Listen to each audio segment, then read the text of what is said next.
नमस्कार. आपल्या डोळ्यांची काळजी घेणारे डॉक्टर.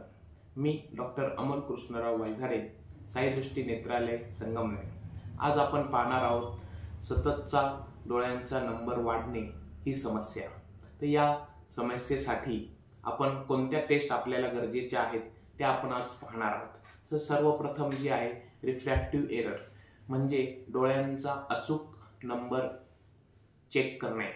तर यामध्ये आपण डोळ्यांचा अचूक नंबर हा आपण त्यामध्ये चेक करतो, त्यानुसार आपण चष्मा वापरला पाहिजे. दुसरी जी तपासणी आहे ही रेटिना म्हणजे फंडस्कोपी.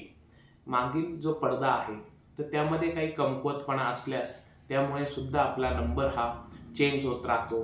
त्यामध्ये सपोज डायबेटीस हिस्ट्री असेल किंवा आपण मायोपिया म्हणतो, यामध्ये कंटिन्यू नंबर हा चेंज होत राहतो. तर रेटिना हेल्दी आहे किंवा नाही याची तपासणी करणं गरजेचं आहे.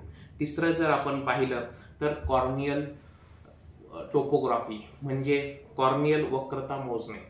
कॉर्नियल टोपोग्राफी म्हणजे आपण जर पाहिलं तर आपले जो काळा बुबुळ आहे त्याची साईज, लेंथ वगैरे किती आहे त्यानुसार आपला चष्म्याचा नंबर हा बदलत असतो. तर त्यासाठी आपली कॉर्नियल टोपोग्राफी ही सर्वात महत्त्वाची टेस्ट यामध्ये आहे.